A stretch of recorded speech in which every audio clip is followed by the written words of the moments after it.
سعادت سعید صاحب، جشن ڈاکٹر سعادت سعید۔ ڈاکٹر سعادت سعید 15 مارچ 1949 کو پیدا ہوئے۔ حلقہ ارباب ذوق لاہور نے جشن ڈاکٹر سعادت سعید کا اہتمام کیا ہے۔ میں ڈاکٹر نبیل احمد نبیل۔ ڈاکٹر سعادت سعید ایک ہمہ جہت عظیم ادیب، شاعر، نقاد، محقق، اردو زبان و ادبیات کے استاد، مترجم اور لسانی تشکیلات کے حوالے سے افتخار جالب کے رفقائے کار میں شامل رہے ہیں۔ لسانی تشکیلات کے افق کا تابناک اور روشن اور سیقل آفتاب ہیں۔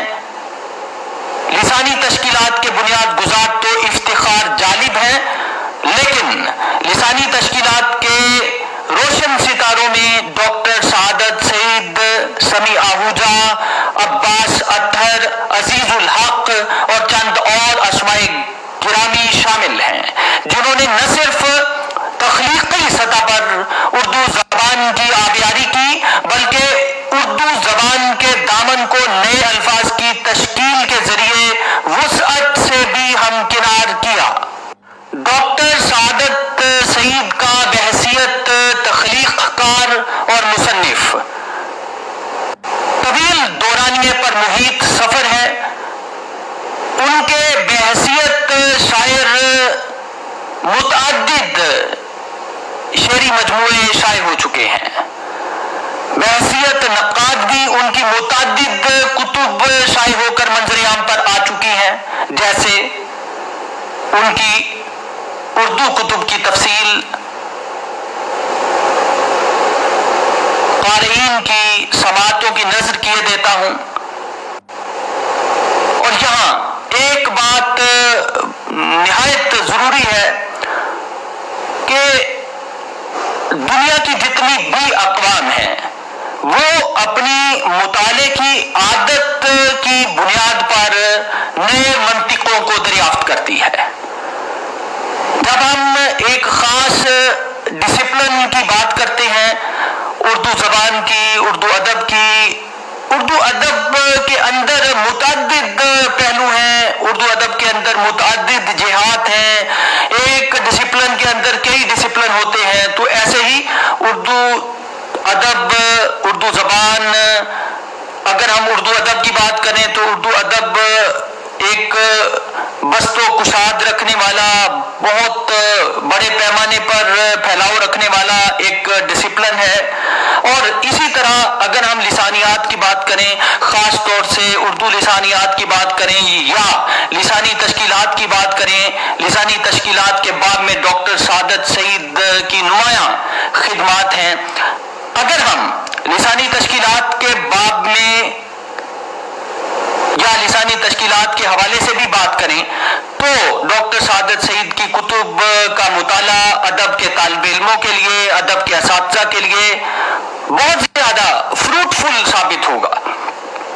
تو اردو زبان کے طالب علموں کی حیثیت سے، اردو ادب کے طالب علموں کی حیثیت سے، اردو ادب کے قارئین کی حیثیت سے، اردو ادب کے ساتھ ساتھ اردو لسانیات کے قارئین کی حیثیت سے، لسانی تشکیلات کی فہم کے لیے بھی از بس ضروری ہے کہ ڈاکٹر سعادت سعید صاحب کی کتب کا مطالعہ کیا جائے۔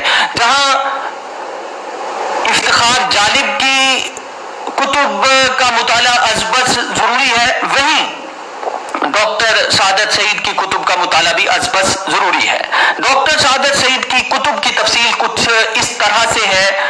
ان کی جو کتابیں میرے زیر مطالعہ رہی ہیں یا ان کی جو کتابیں میری لائبریری کی زینت ہیں، ان میں اردو نظم میں جدیدیت کی تحریک، یہ ان کی بہت ہی عمدہ کتاب ہے جو اردو نظم کی تفہیم کے حوالے سے نہایت اہمیت کی حامل ہے۔ اور ظاہر ہے کہ اس کتاب کی مدد سے اردو کے قدیم و جدید متعدد شعراء، خاص طور سے جدید شعراء کی نظموں میں جدیدیت، یعنی سیکنڈ ورلڈ وار کے بعد جس رجحان نے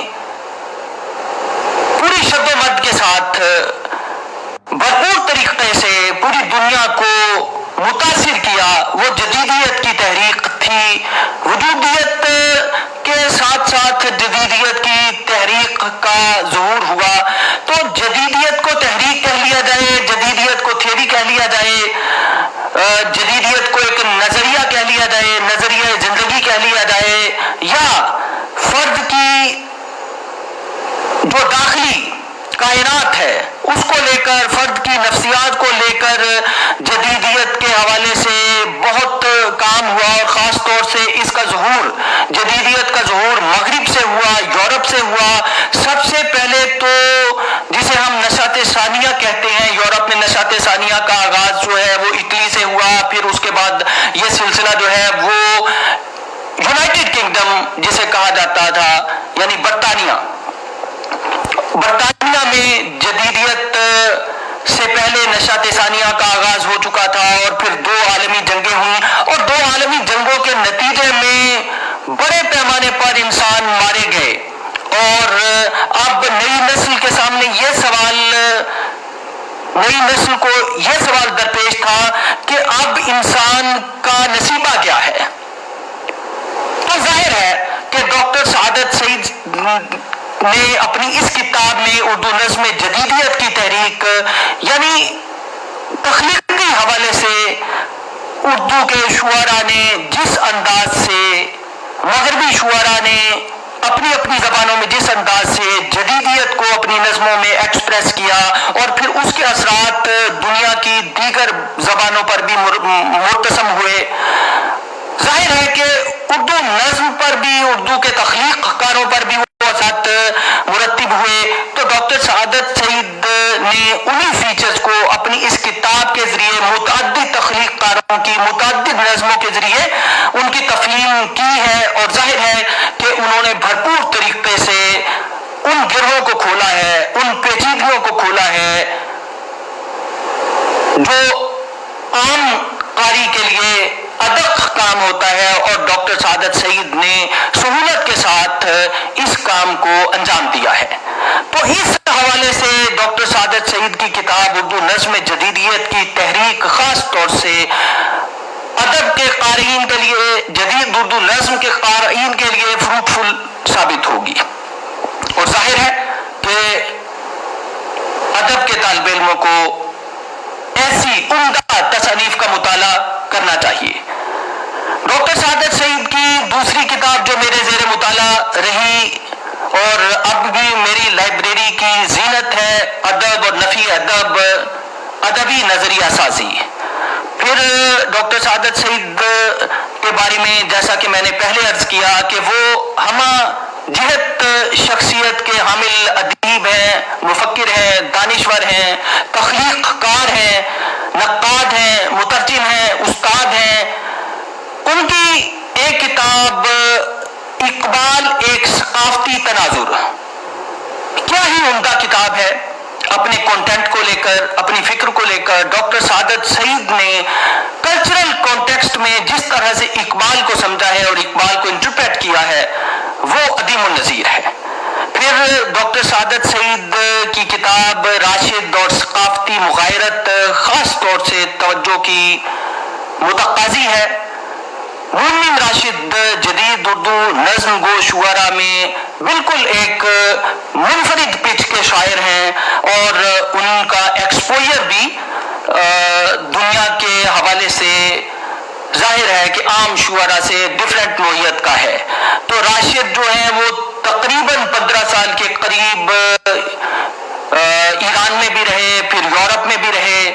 تو راشد نے جس طرح سے سامراج کو دیکھا, برٹش امپیریل دور کو دیکھا, اور وہ جو ایک ایگریشن ہے مرنم راشد کی نظموں میں, وہ ایگریشن بھی ڈاکٹر سعادت سعید کی مذکورہ کتاب کے ذریعے ہم اس اگریشن کو بھی سمجھ سکتے ہیں کہ مرنم راشد کے یہاں جو غصہ ہے, جو غم و غصہ ہے, جو ایک تنافر کی لہر ہے, وہ کیوں ہے.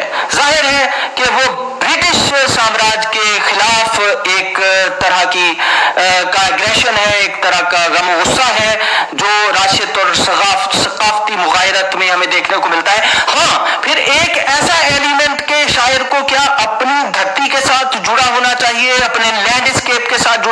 چاہیے، اپنی زبان کے ساتھ جڑا ہونا چاہیے، اپنی زبان کے ذریعے اپنے معافی ضمیر کا اظہار کرنا چاہیے. تو متعدد ایسے سوالات ہیں جن کے جوابات راشد اور ثقافتی مغایرت ایسی کتاب کے مطالعہ کے ذریعے قارئین کے سامنے نئے منطقوں کو واضح کرتے ہیں. پھر ڈاکٹر سعادت سعید کی اگلی کتاب معاصر ایرانی نظمیں، جو کہ انہوں نے ایرانی شعراء کی نظموں کے تراجم کیے ہیں. پھر ان کا اپنا شعری مجموعہ کجلی بان، جیسا کہ میں نے لسانی تشکیلات کے حوالے سے عرض کیا کہ ڈاکٹر سعادت سعید نے نئی تراکیب وضع کی ہیں، اردو زبان کے کینوس کو نئے الفاظ کے ذریعے وسعت سے ہمکنار کیا ہے. پھر ان کا اگلا شعری مجموعہ بانسری چپ ہے، یہ ان کی نظموں کا مجموعہ ہے. پھر ان کا اگلی کتاب جو ہے وہ فنون آشوب ہے. اور پھر اس کے بعد جہت نمائی افسانوی ادب کے مطالعے. ظاہر ہے کہ ایک نقاد کی حیثیت سے انہوں نے فکشن مطالعات بھی کیے ہیں. اور پھر ان کی اگلی کتاب، یعنی جیسا کہ میں نے پہلے عرض کیا کہ وہ مترجم کی حیثیت سے بھی ان کا کام خاص طور سے اہمیت کا حامل ہے، بہت وقی کام ہے. انہوں نے ڈاکٹر علی شریعتی کی کتب سے نہ صرف خود استفادہ کیا، ظاہر ہے کہ انہوں نے ڈاکٹر علی شریعتی کے فکر و فلسفہ سے اردو دنیا کو بھی متعارف کروایا ہے. تو اس تناظر میں تہذیب، جدیدیت اور ہم ڈاکٹر سعادت سعید کا وہ کام ہے جو ڈاکٹر علی شریعتی کو اردو قارئین سے واقف کرواتا ہے، یا اردو قارئین کی ڈاکٹر علی شریعتی کے فکر و فلسفہ سے مذکورہ کتاب کے ذریعے واقفیت ہوتی ہے. ظاہر ہے کہ اس ضمن میں ڈاکٹر سعادت سعید کی گراں قدر خدمات ہیں جو لائق تحسین بھی ہیں، اور اپریسیشن اگر ہم ان کو اپریشیٹ نہ کریں، یا ہم اگر یہ کہیں کہ وہ اپریسیشن کے لائق نہیں ہے، تو ایسا ہرگز نہیں ہے. ڈاکٹر سعادت سعید نے بحیثیت مترجم ڈاکٹر علی شریعتی کے فکر و فلسفے کو اردو دنیا سے متعارف کروانے میں گراں قدر خدمات سر انجام دی ہیں. جیسا کہ میں عرض کر چکا ہوں، ڈاکٹر سعادت سعید ایک ہمہ جہت، ہمہ پہلو، ہمہ گیر ادیب ہیں، مترجم ہیں، شاعر ہیں، محقق ہیں، لسانی تشکیلات کے باب کا ایک روشن آفتاب ہیں، جن کے فکر و فلسفہ کے احاطہ کے لیے متعدد کتب حوالے قلم کی جا سکتی ہیں. انہوں نے ڈاکٹر علی شریعتی کے فکر و فلسفہ سے بھی اردو دنیا کو روشناس کروانے میں گراں قدر خدمات سر انجام دی ہیں. حلقہ ارباب ذوق لاہور کا یہ اقدام لائق تحسین ہے کہ انہوں نے ڈاکٹر سعادت سعید جیسی ہمہ جہت شخصیت کا جشن منانے کا اہتمام کیا. ڈاکٹر